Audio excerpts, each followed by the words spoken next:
Welcome to Discover Janesville. We are sitting here at Rock County Historical Society where there is a Parker pen exhibit, and it's my honor to have with us Jeff Parker, great-grandson of George S. Parker. Thank you for joining us. My pleasure, Yuri. So, regardless of whether the Parker pens are manufactured in Janesville, Parker Pen Company is a huge part of the history in Janesville. Oh, no question. No question. Parker Pen's roots were in Janesville and actually remain in Janesville. What do you think George Parker's reaction would be if he was in Janesville today, if he was here with us? I think on the one hand, he would be, of course, mildly disappointed that Parker was not still here in the same strength that it was in his days. On the other hand, I'm sure he would be pleased to know that Janesville still acknowledges Parker's history in Janesville, and for that I think he'd be quite pleased. And now the pens are being manufactured mostly. Most Parkers are made either in the United Kingdom or in France. Now, as it happens, the United Kingdom base is actually a very old Parker relationship.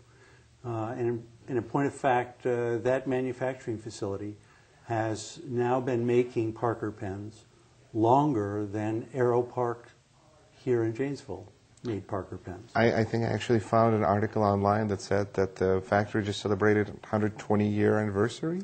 Well, that's the 120th anniversary of Parker Pen in general. That was celebrated at Parker's United Kingdom factory in New Haven. And that facility has been in constant operation since the early 1940s. Parker Pen has been one of those worldwide brand names.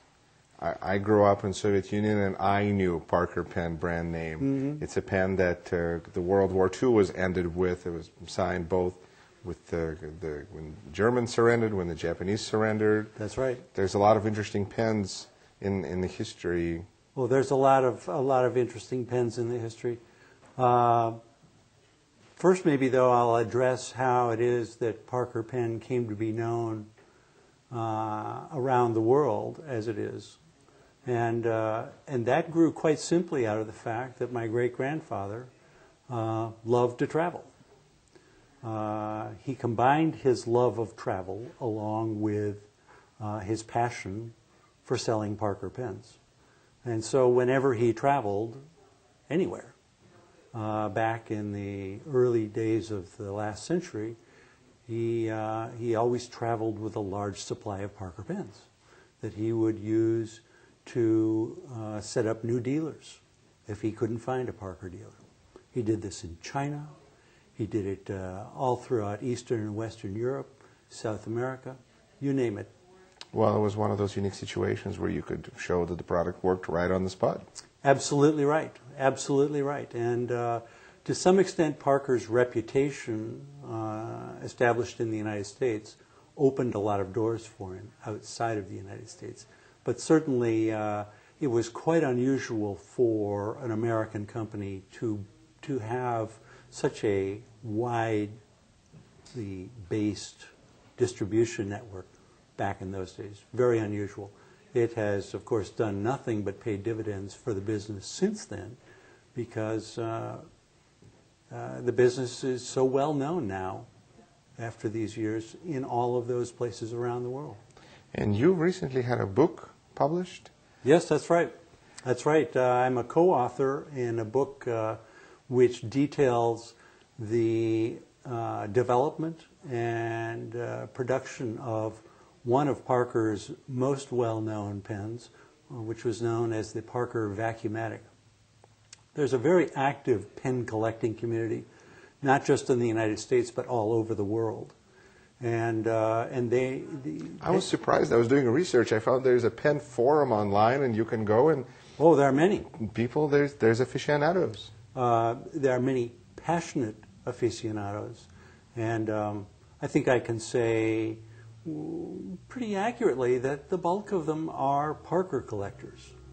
Parker is so well known that and their product is treated with such respect that Parkers are absolutely the brand of choice amongst many collectors.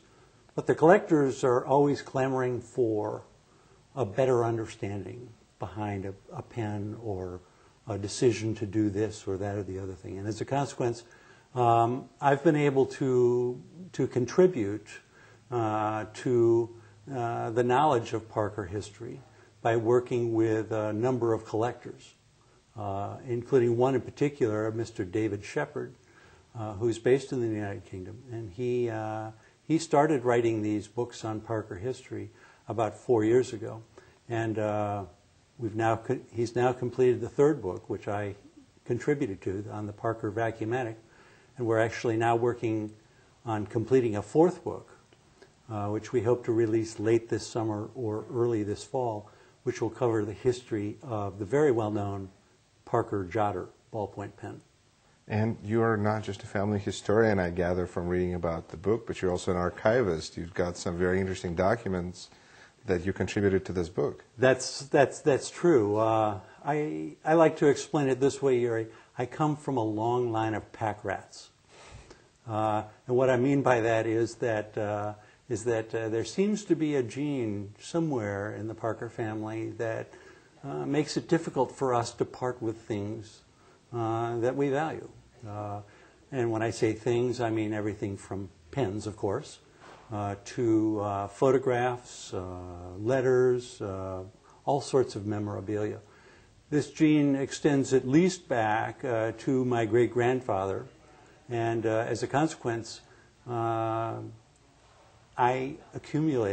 inherited 4 generations worth of pack rat items. And I've been working now for about the past 12 years to first organize all of these things, and second, to preserve them. Along the way, of course, I've learned quite a bit about them because maybe there were some items that weren't identified that I had to research. And so as a consequence, you're right, I am a bit of an archivist. And it's not anything I ever planned as a part of my life. It's just part of your inheritance. Yeah, it must be. But to be honest, history for me until I inherited these things was well. Let me put it this way, Yuri. When I was in school studying history, more often than not, I treated history class as nap period. History didn't hold a lot of interest for me. Didn't seem very relevant. It just didn't seem relevant. It was dates and names that just didn't resonate with me. Now I'm in a very different situation, and I find that I'm very passionate about Parker history. But I don't mean just my family. I mean virtually anyone who had something to do with Parker's success over the years. And that is indeed a very large number of people. Well, and part of it is the people that made those pens in Janesville. You're exactly right. You're exactly right.